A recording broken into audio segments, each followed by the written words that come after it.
another level, higher than mezzanines. We turn our attention to the world of professional bull riding as the PBR holds its World Finals. Higher than bridges, higher than treetops. Yeah, and I'm kind of like a rocket, because once I launch, I cannot be stopped. This is what they live for. And the surprises continue. That might actually be the surprise of the night. Oh, Castle with a costly miscue. Burn the fire, breaking barriers down, pushing limits and making the way. There we go, just like he did the last time. My spirit relentless, when they come to their senses, I'm about my business, my work is endless.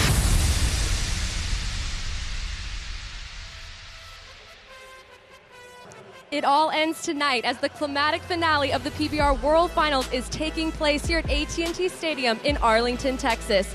It's all coming to a head today, and I am so excited to be joining you all here for the pre-show on the Cowboy Channel. I'm your host, Sierra Spratt, alongside me, Matt West, and a special guest, the PBR CEO, Sean Gleason. Sean, thanks for joining us. Absolutely, glad to be here. Now, Sean, I got to ask, when you first took charge here of the PBR, did you, in your wildest dreams, imagine this jam-packed, epic weekend of the Kid Rock Rodeo, the WRWC, and now the PBR World Finals? Of course I did. When you work for the 20 pioneering bull riders that broke away from rodeo to start this thing and put everything on the line, you learn how to take some chances, you learn how to dream big. Doesn't get any bigger than AT&T Stadium, and, if I wanted to create an event like Disneyland. You can't get on all the rides at once, so you got to keep coming back and see, I missed that last year. I'm going to do that this year, and that's what we did. You've done an incredible job. I think this team, diligently behind the scenes, has put together a spectacle, if you will. This is our WrestleMania. This is our Super Bowl. But when you look around this arena the last couple of days, we've seen A-list celebrities. We've seen rock and roll legends. We've seen WWE superstars, NFL superstars. What is it like to just sit back and see the extraordinary people that are coming here just to be a spectator?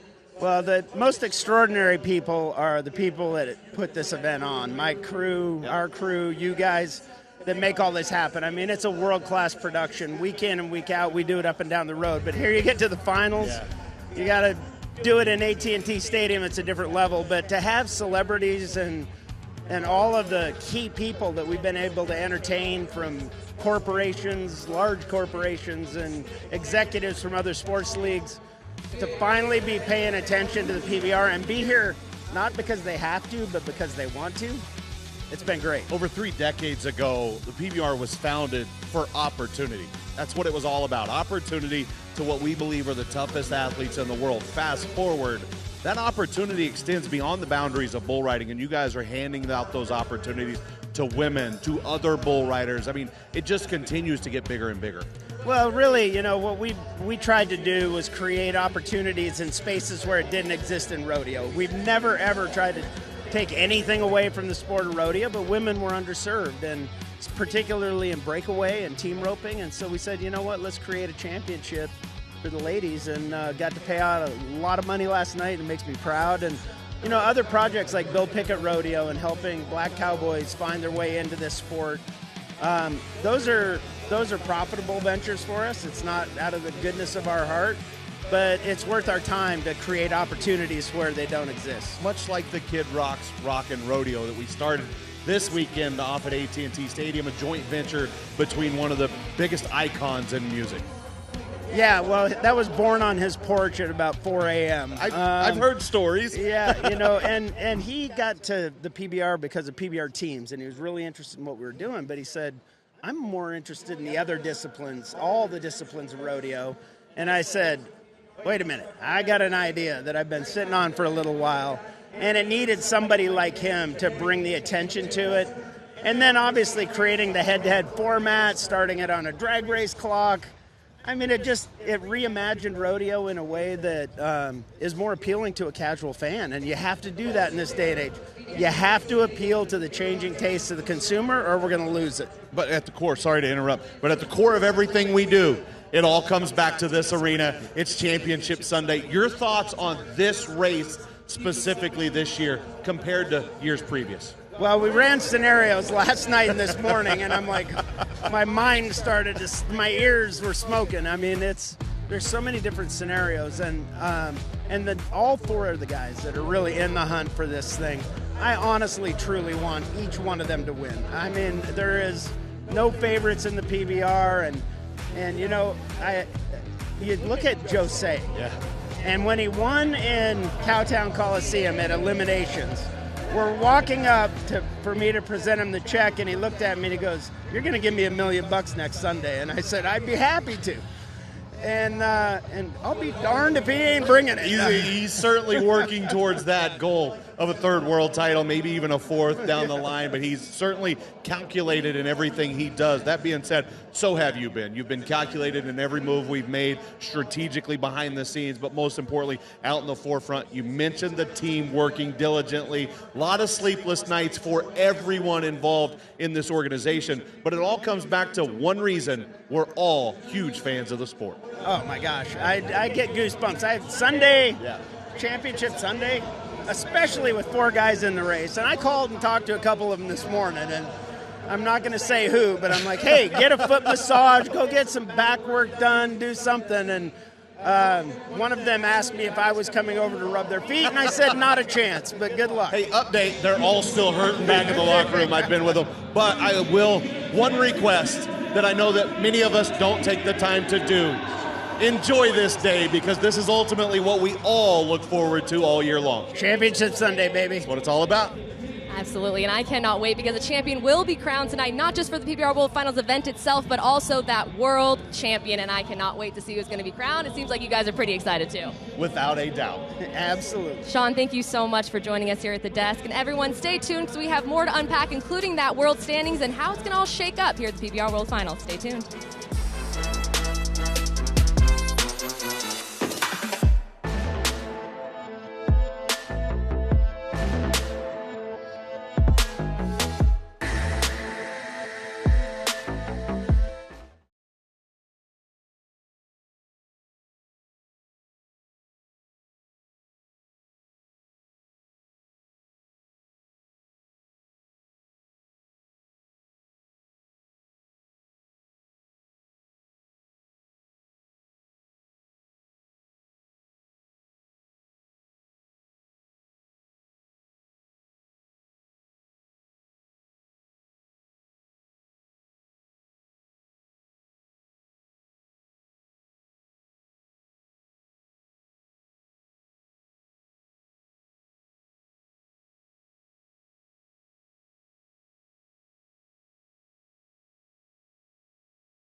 And welcoming you all back to a beautiful day in Arlington, Texas. We are at day 2 and the closing out weekend of the PBR World Finals. It all ends today, and I cannot imagine what we have in store for everyone watching at home and here in AT&T.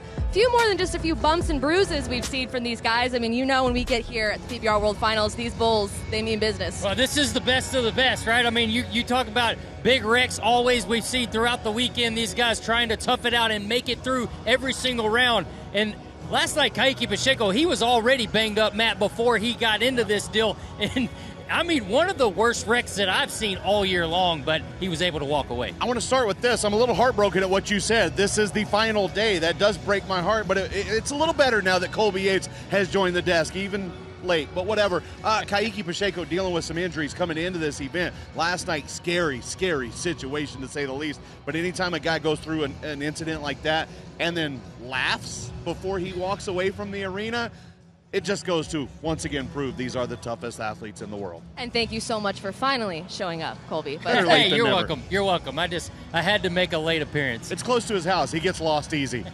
Well, let's get right into it here at the World Standings, because that's what everyone has their eye on. It's a tough race. We got to talk about here. I mean, some guy that's definitely put on a show so far in these first 2 rounds is Jose. Well, look, this is the calm before the storm.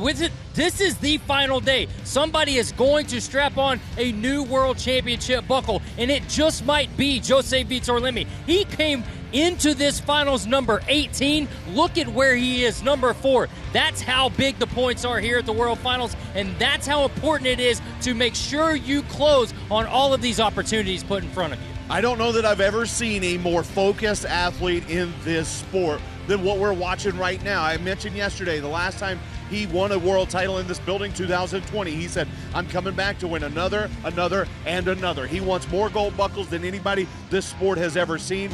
Right now, here's a bold statement. Get ready, Colby Yates. Right now, as of today, best bull rider in the world, Jose Vitor-Leme. I 100% agree. I mean, he is maybe one of the best bull riders of all time. When you think about this, he's been in these situations before. This does not bother him. He is ice cold in these situations. I mean, there's no doubt that he has been locked in, but we got to mention a little bit here the trouble at the top. I mean, especially Dalton Castle coming in number 1. You know, you did mention that it was his to lose, and he did have some trouble there in day 1. There are some troubled waters, to say the least. I mean, you're talking about number 1, number 2, Dalton Castle, Brady Fielder have not got a score on the board yet, and that is huge for the World Finals, especially when you have a Jose Vitor-Leme on your heels. You know what else is huge? The mountain that Castle has to climb here today in this opening round of competition, because it does not get any easier. He's matched up with a bull by the name of Nighthawk. Brady Fielder might have a chance to kind of pull the rug out from under everybody today if he can come in here and make some moves. But what we've seen as of late, talk about frustration, young Clay Guyton came into this a much different attitude than he had a week ago in the Cowtown Coliseum. This is where I think youth is a disadvantage, not being able to handle the pressure of what we're seeing here. I 100% agree with that, Matt. I mean, this is one of those things where you're on this stage and you don't know until you jump inside this building and strap your hand on one of the rankest bulls in the world. You have got to be ready to go. But if ever there was a guy made for this stage, you're looking at him right there. That is Sage Steele Kimsey. Unfortunately, this stage has not put the bright lights on the legendary champion that we know Kimsey to be. It's been a rough start. He can get it all turned around here this afternoon. I mean, to get to this point, of course, is already an accomplishment, but when that day 1 does not go how it's planned, I mean, Colby, especially for you, mentally, how do you shake that off? I mean, how do you finish strong? These guys are in the position that they're in because they are the best in the world. They know how to mentally be able to jump over that hurdle whenever it comes, because you look at these things, right? When we went to the elimination round, those 2 guys bucked off their first 2 bulls. John Crimber rode his. That flip-flop after the second day, so round 3 in the eliminations, that could happen right here. We're talking about 4 bulls here inside AT&T Stadium. We're halfway. They've already been on 2. That could flip-flop around, and we could see Dalton Castle and Brady Fielder get those 2 rides in. Jose buck off. Pressure in the front of the field, and then all of a sudden, here comes a superstar. We've got a lot of pressure on us, and guess what? Here comes a superstar. Absolutely. We do have an update on John Crimber, who is battling that broken collarbone. The 4th member of our team, Katie Lucas, is down there giving us an update. Katie, what do we got on John's situation? Hey guys, we are certainly seeing some cowboy try from young John Crimber. I spoke to Dr. Tandy Freeman a little bit earlier today, and he reminded us that back in mid-April in Billings, Montana, John sustained a partial fracture of that clavicle, of that collarbone. Well, on Sunday night during eliminations, unfortunately, he got into the well. That bull bumped the shoulder of his free arm, completed that fracture. Dr. Tandy Freeman says at this time, the good news is that fracture is not displaced. So that means that bone is still moving as one singular unit. Typically, an injury like that takes 6 to 8 weeks for a healthy adult male like John Crimber to recover. But of course, he's got 4 more bowls to get on, or had 4 more bowls to get on at that point. What they're doing right now is taping that shoulder. That's helping to compress the joint a little bit, compress that fracture, help mitigate a little bit of that pain. But guys, the reality is he's out here getting on bucking bulls, and that is an extremely dynamic joint. So no matter what they do, there is no amount of taping that will be able to help stabilize that joint and protect it from getting separated. They want to keep it all in a line so he can stay healthy, move on through these next 2 go-rounds, and then of course get healed up in a reasonable amount of time. So they're holding him together with a little bit of tape right now, but obviously this is a risk that young John Crimber is willing to take, because newsflash, we're at the PBR World Finals.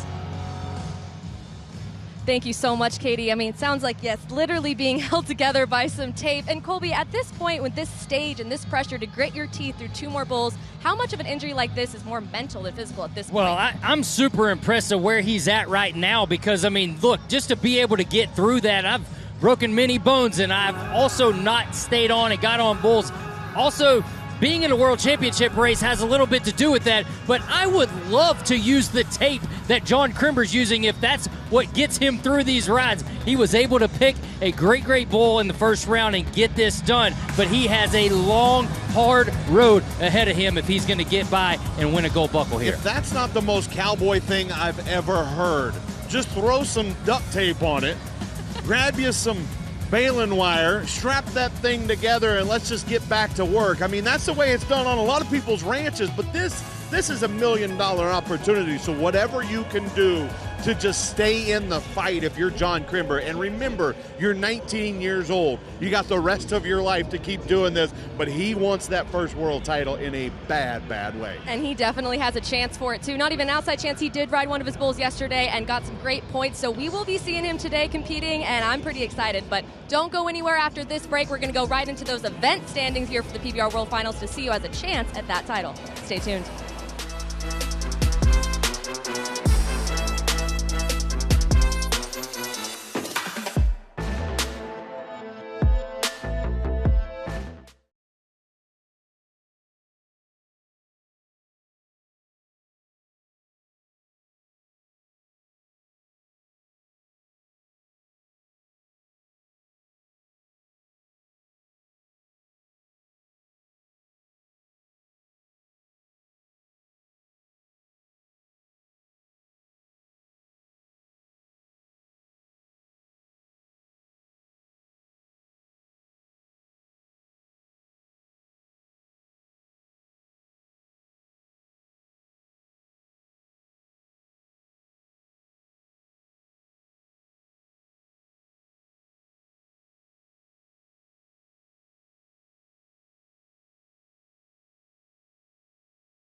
And no better way to spend a Sunday afternoon than the PBR World Finals here at AT&T Stadium. We're coming at you live with our Cowboy Channel pre-show. I'm your host, Sierra Spratt, alongside me, Colby Yates and Matt West. And guys, we're going to jump right into, of course, the world standings. That's important. But also, there's a champion that's going to be crowned today of the PBR World Finals event champion. Well, I mean, the record numbers here, over $3 million in earnings throughout this weekend. And you want to think about all of the money that has been put up here and the guys are going for. The points, obviously, is a big thing for the world title race. But the event win here, $350,000, that's a game changer. Not a bad day at the office for a couple of days of work, but it's not just a couple of days of work.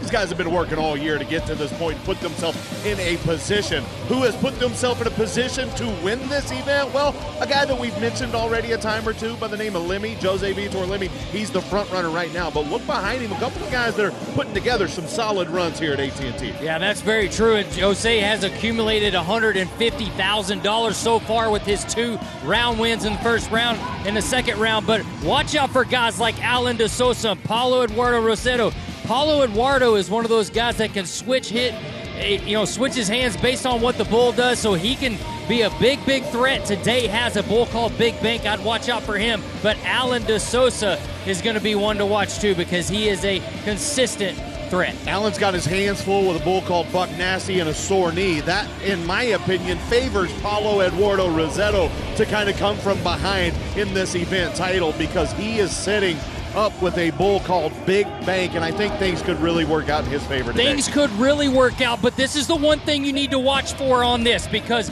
as I said, Paulo Rosero's a switch hitter. He likes to use his hand that is going to be dominant whichever way the bull spins. On a bull like Big Bank, he can go either direction. Yeah. So what hand do you choose? Who knows?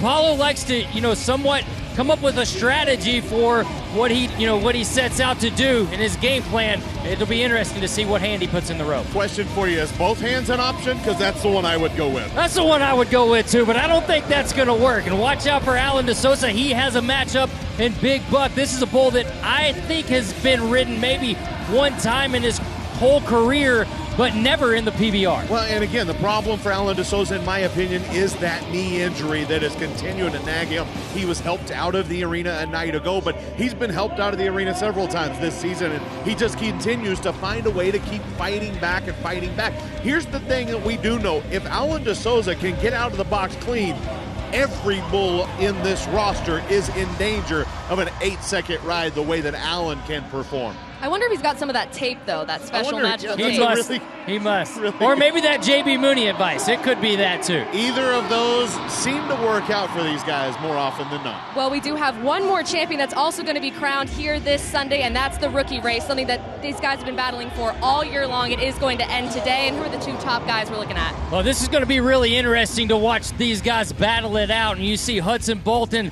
on the right and Elismar Jeremias on the left. They both got bulls rode in round number 2. However, Hudson Bolton kept his score when he was offered a reride, and Elismar ended up gaining some ground on him here. Very similar to the world title race. Hudson Bolton has a shot, but he's going to need some help from Elismar Jeremias. Bottom line is, Elismar cannot come in here and continue this run and be 2 for 2 and Hudson still win. It's just mathematically impossible. So Hudson not only needs Elismar to come down off of one of these bulls, but he has to capitalize on his 2 opportunities. And I don't know which is a bigger task because both of these guys are going to have their work cut out for them. Well, it's a big task for both of them because they both have their work cut out with them on the draw. Yeah. Elismar has Chico, very hard bull to ride. Hudson Bolton has Pegasus. That's another bull that they don't get by very often. They're both going to have to be perfect here today. But here's what I'm looking forward to, because we're talking about 2 talented rookies. Who steps up? Who steps up to the plate? Who gets this title? Does either of these guys run the table this afternoon? And more importantly, we're looking at the next big superstars, because I truly believe that both of these guys have what it takes. What do they have within the mental fortitude to get it done on Championship Sunday?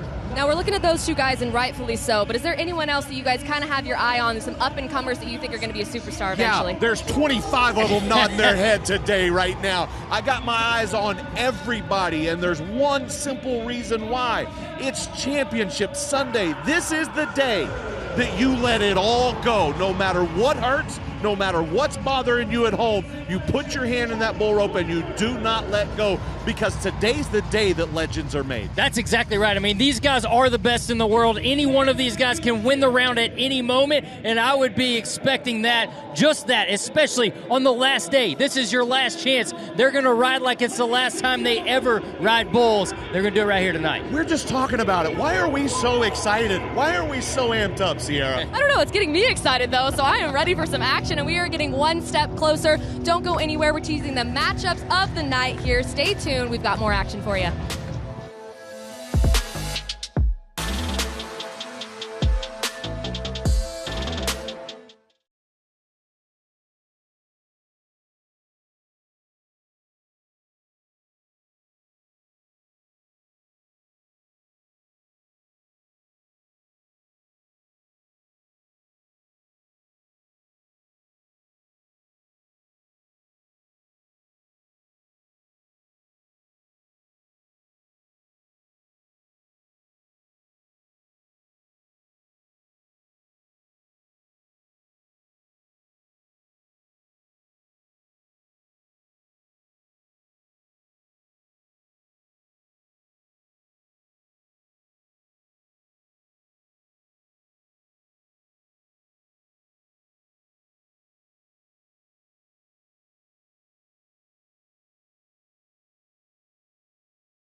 And that countdown clock is on for the PBR World Finals. It's all going to end here today, and we will see champions be made. But don't go anywhere. Right after this wraps up, we're going to go to our special post show here on the Cowboy Channel with myself, and these two guys might be there, I hope. Yeah, I'm going to be there for sure. You better be there. We're crowning a world champion. I make no promises on what happens at the end of the day. As you guys mentioned, it is a thriller, and I don't think any of us can accurately predict. But let's talk about the matchups tonight. Specifically, we got Jose and we got Fielder here. Colby, what do we got for these matchups? See, I told you, it's a thriller. It's a movie. I'm just still riding that roller coaster through it. This is the guy that I see being, standing there holding up the trophy when it's all over with. This is a great matchup right here on a bull that he can be 90-plus on. If Jose can be 90-plus on, he's 90-plus on them, because this is a bull that has been to the NFR, has made his way over to the PBR, and we have seen some big things from this bull. Jose should be able to ride a big score right here. Yeah, he absolutely should, but here's the problem. You can be 90 on this bull, but how about a bull you can be 94 or 95 or 96 or 97? A bull by the name of Man-Hater, because that is exactly what Brady Fielder has in his sights today. And oh, by the way, about a year ago, almost to the day, Brady Fielder rode this bull Man-Hater at the Cowtown Coliseum en route to AT&T Stadium. Question is, can he do it again? And the problem, I think, here is if he rides this bull, Brady almost makes these bulls look a little less than what they really are. I hope that he gets this one done, because if he does, back to your thriller, we're throwing even more twists and turns on a championship. There's no doubt about that at all. I mean, this is a bull that holds the record. 98.25 points on this bull is the highest score that we've ever seen in the PBR, and Brady Fielder has a great opportunity, especially with this rematch. I'm going to say it again. This is still Dalton Castle's world title to lose. It is Jose Vitor Lemi's to slide in there and steal away. But there's one thing you got to pay close attention to today, and that is what we just mentioned a moment ago. If Brady Fielder rides Man-Hater, He comes back in that 4th round with an incredible, probably the number 1 pick in that draft. And if he can ride 2 today, get a little help from the rest of the field, this could still be the first Australian-born world champ since Troy Dunn in 1998. Oh, it's going to be exciting. And I would ask your guys' predictions, but I don't know how accurate we're going to be. Not going to get them. You can't predict anything, but it is about to get going, and I cannot wait to watch some bull riding. Stay tuned for that post-show, but for now, stick around for PBR World Finals Day 2. I'm your host, Sarah Spratt. Good night, everybody.